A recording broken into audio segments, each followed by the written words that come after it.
Week 10 recap and Week 11 preview. So today's show is going to be a little bit different format. I don't want to bore you with noodle arm picks and whatnot. So I thought we'd kind of get started with a video. So I'm going to show you some highlights and what I found the most important storylines, at least, headlines for the week. So why don't we get started? So first one I want to show you, well, why don't we roll the clip and let you see it, and then we'll go from there. Did not play. Made some really bad plays and just put our team in a really bad position starting with the first series, turning the ball over, giving them great field position, and just seemed like that got me off to a bad start and never could find any type of rhythm. So basically, good old noodle arm does make my highlight reel or video for this week, and just like poor old noodle arm's career is about to end, this season for our LTTO is pretty much done. When you lose Andrew Luck, and we did his Antim Sanskar already, but who knows, he may be back. And then Peyton Manning is out too. I guess you might as well put a knife in your heart and just call it end of the season. Thank you, Peyton Manning, for the wonderful years, but at this time there's just nothing left to do. You just proved that you are a noodle arm. When you have one less interception than completions, that pretty much means that your career is about to end. So sorry LTTO, sorry Peyton Manning, sorry on Andrew Luck, or any quarterback that basically LTTO touches is gone to hell. And all the guys that dropped Peyton Manning, good job. So, all right, so moving on. Why don't we stick with quarterbacks? I got a bunch of quarterback stuff. Trust me, some of this stuff is real funny. So next quarterback is my boy Kirk Cousins. So his I guess defensive tackle, or maybe offensive lineman, Chris Baker. Let's see what he has to say about Kirk Cousins' performance. Roll it. You like that? You like that? I like that. Chris Baker, like that, right? You know what? I like that too. Kirk Cousins threw 4 TDs, and I'm all smiles about it because I made that play. And, of course, who knows? I could probably use 2 less players this week and still beat a good old Jersey boy. But, yeah, Chris Baker, I liked it. And Kirk Cousins, he liked it too, man. So keep up the good work, Captain Kirk. You're a 1-week wonder. You're off the team now. So hopefully maybe somebody will pick you up after seeing that performance and, try you out. But I know you are a disaster waiting to happen. So, but good one game. And like I said, I appreciate the effort. So let's move on with quarterbacks once again. And the next quarterback we want to talk about is, well, let's play a clip first, and then we'll talk about it. So here's the clip. Our goal was to come out here and make the Red Rifle look like a Red Ryder BB gun. Can you believe that shit? JJ Swat called him a BB gun. First of all, I don't think any one of us knew that he was even called a Red Rifle. We were giving him way too much credit by calling him a Red Rocket. And second thing here is, JJ Swat, you talking a lot of shit when your team is 4-5. So one win against an undefeated team, and all of a sudden you smacking and making jokes on national TV. But I gotta admit, it was funny because I'm not a Bungles fan.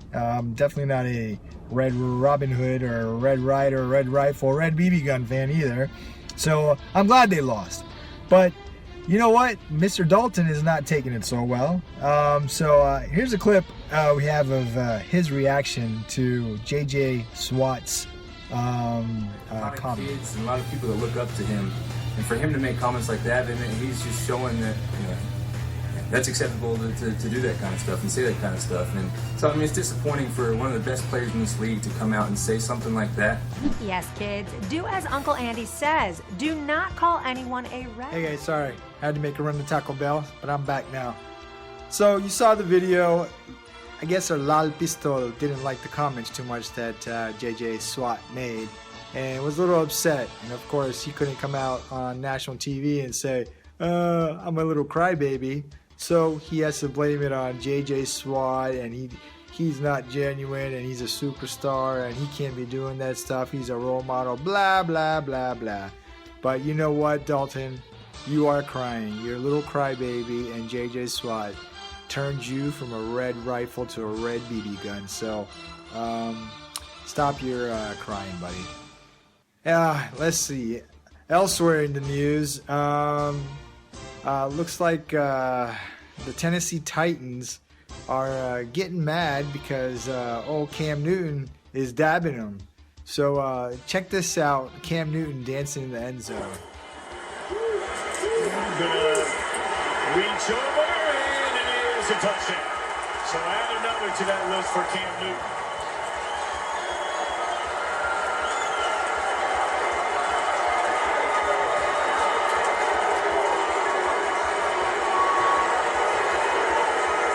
And Avery Williamson had enough. It's a frustrating. Dab him, Cam. Dab him. Yeah. Boom. So anyway, so to the Tennessee Titan linebacker, if you don't want Cam dancing in the end zone, then you know what? You should basically try to keep him out and don't let him score. Because you know Cam's going to do that. That's what Cam does, dude, is make a spectacle, be a superstar. He's a center of attention, dude. But too bad Super Cam couldn't help Blue Thunder's team today. He can't do everything. So basically, Cam did his thing, and he dabbed him not once, not twice, but 3 times he dabbed him. So you go on, boy. Do your dabbing. And elsewhere, while Cam is doing his dance and Odell Beckham does his dance, Scaluz can dance. But this white boy on the sideline should not dance. So this next clip is of the backup quarterback for the Arizona Cardinals, Drew Stanton, dancing on the sideline while Andre Ellington scores a touchdown. Check it out.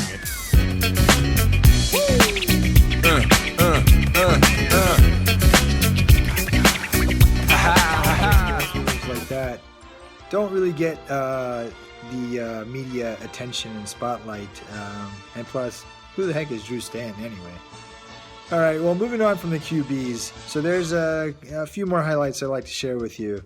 So Shar Chandrick West, this guy, he seems to be the real deal. I don't know if you watched the game against the vaunted Denver Broncos defense, but Shar just, the running was all right, but who knew the kid could catch balls? So take a look at this highlight, man, and you'll see this beautiful catch and nice route run, and 80 yards. Show us that speed. And Shar, it could be that difference maker for BMG to move on to the playoffs. We'll talk about the playoffs in a bit, but take a look at this highlight. 2nd and 9. Smith throwing, wide open and complete to West. West midfield and more. On his way to the end zone. Can they catch him? Damn. If Shar keep playing like that, then BMG might have to change his name from just disassociate himself from mode. You know, it's something like maybe Shar time or something like that. But it's got to get out the BMG, moniker. So, but let's go back to our old school back, and this kid is what made JK win this week. Sorry, not JK, Stewie the Devil. And it's our good old friend in the purple and white. It's Adrian Peterson.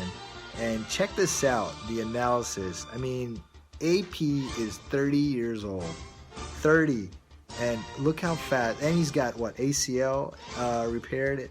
All kinds of injuries. But check out this analysis of his run. Inside zone run. Going to make a quick bounce. 3 yards of separation in this hole. Nico Thorpe is the only Raiders defender to get a hand on Peterson, but you can't bring down the big body running back with an arm tackle. Runs out of that. Charles Woodson closes to within 4 yards, but not quite fast enough to win the foot race with Adrian Peterson on the way to the end zone. Outstanding speed, explosiveness, and quickness. That's how you run, dude.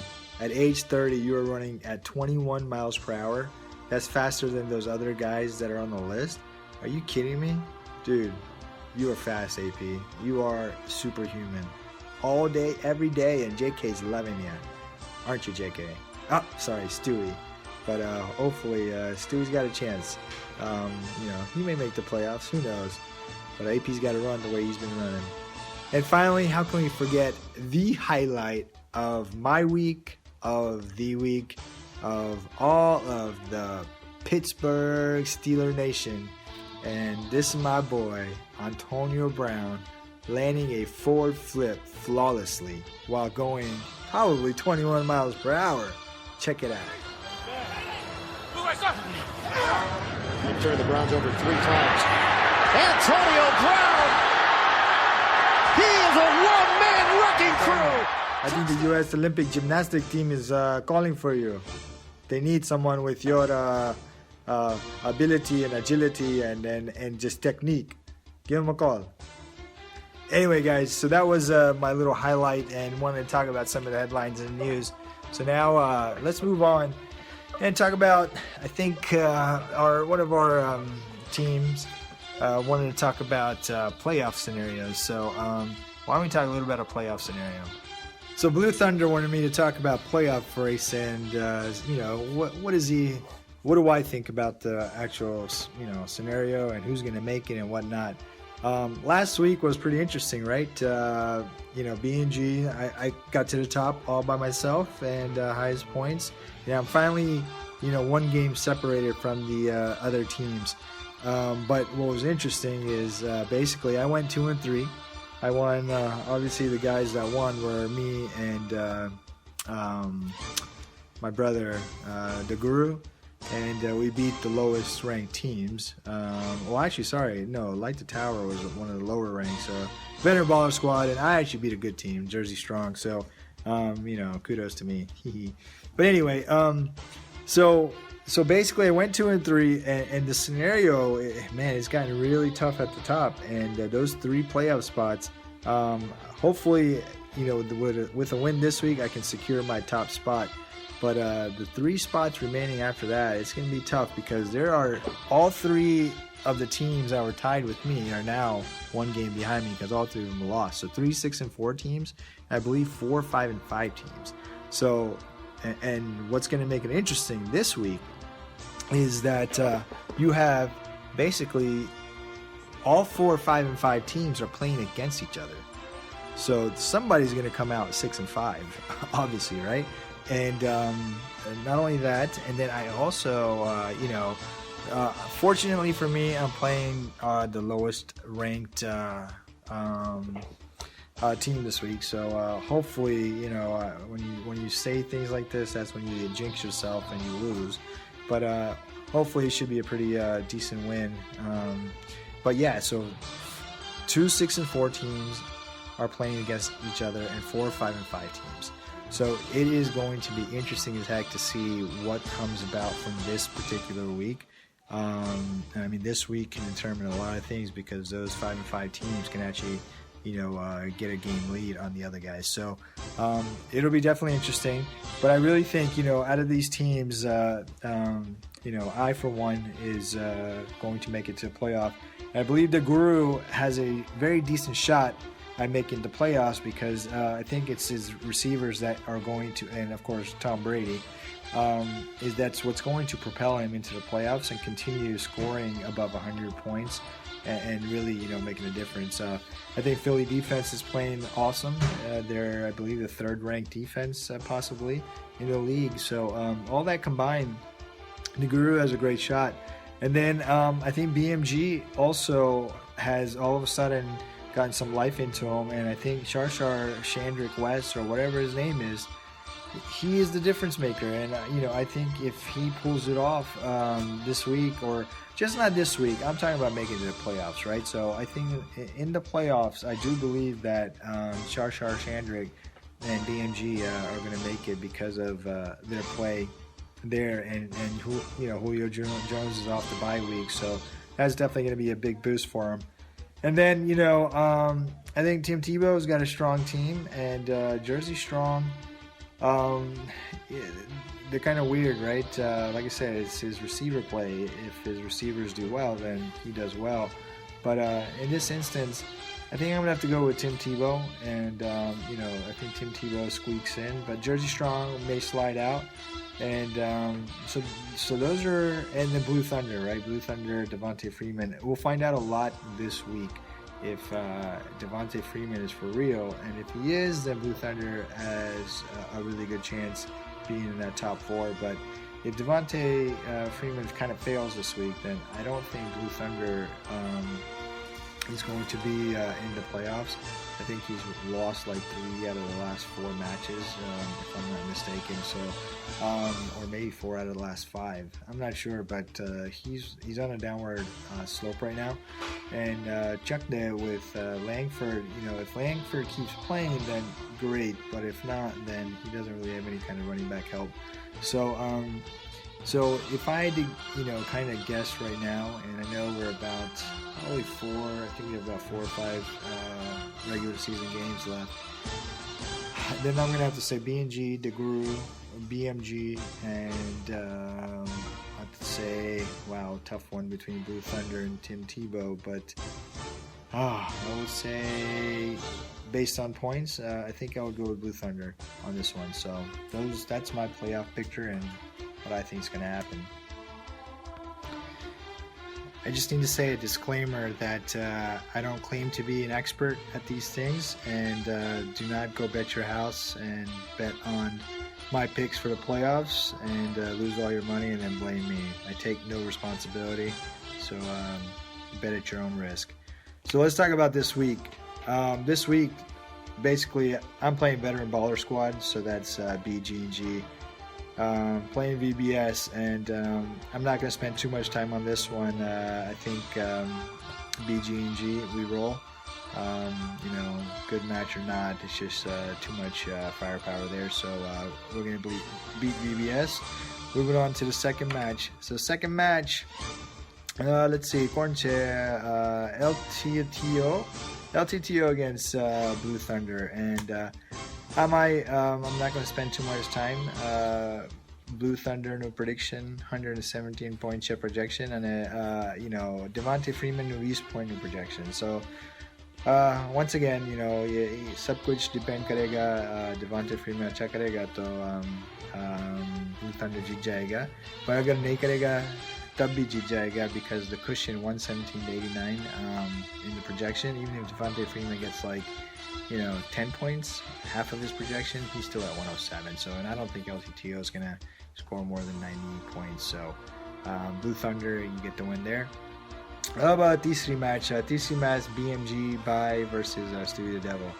All of a sudden this week I noticed that there's more than one team that has a higher projection than me. I mean, there's, let me count here. 1, 2, 3, 4 teams with a higher projection than your number one team right now. So something's in the water. All these teams have great matchups at the same time. And lucky for me, I'm not playing any one of them, right? I'm playing the loser of our league. So, so the third match is BMG versus Stewie the Devil. And in this one, BMG, I mean, he's got the highest projection for the week. And Shar is getting some love. And he has a pretty high projection too. So either way, BMG's got too much firepower, and Stu the Devil just doesn't have anything. He's still starting on Tony Andrews. That's a problem. So Stewie, learn how to trade. Learn how to spend money in free agency the right way, and maybe you can be, in our playoffs next year. So. But I know you still got an outside chance, but I think this week BMG just rolls. Jersey Strong, Tim Tebow. This one is very close, even though Tim Tebow's got a projection of 10 points higher than Jersey Strong. And I'm just looking at the matchup, quarterback play, Tony Romo's back, and then he's got Des Bryant. So Tim Tebow's going to be looking for that combo pack there and to really beat Jersey. But Jersey's still, got DeAndre Hopkins, and now he's got Amendola and Decker. Who's that third guy? Maybe he's on a bye week. But regardless, there's a lot of power there, and David Carr is playing Matthew Stafford's team. So it could be a chance for our boy Jersey Strong to actually gain one game on Tim Tebow. So you know what? I'm going to pick the upset pick here, and I'm going to go with Jersey Strong to take the win here. And their defense, New England, is playing Buffalo. I think they're going to roll. So, yeah, Jersey Strong for the win here. And finally, the last match is, I believe, the Guru. Chuck Div versus the Guru. And here, once again, you know, Langford, he may be a part-time player because Forte's coming back. Maybe he's coming back. I don't know. There's a bunch of Q's on everyone's player names, it seems like this week. So, anyhow, but the Guru, like I was telling you earlier, these guys are playoff caliber teams, BMG, the Guru, and myself, and you know, we just have a lot of firepower from different positions. And you know, with the Guru, same thing with the Eagles defense and some of his like veteran receivers. They just put up points, and then you have Tom Brady leading that squad. So Chuck Day, you know, you did well. Aaron Rodgers, you know, maybe he's due for a good game, but maybe he's not. Maybe this is the end of another good quarterback for this year. So, but I'm going to go with the Guru for the win. So my picks for this week are BG&G, Blue Thunder, Bust Mode Gang, who may be changing his name to Sharshar's crew, Jersey Strong, and the Guru for the win. So there you have it, guys. That's our show for this week. Hope you enjoyed it. You know, comment on it if you liked it, whether it's on WhatsApp or you know, on the actual YouTube video. Till next time, I won't see you on Thanksgiving week because cousin's getting married. So from 2 weeks from this, I guess this Thursday. See you then. See you guys later. Good luck with your playoff chances. Bye.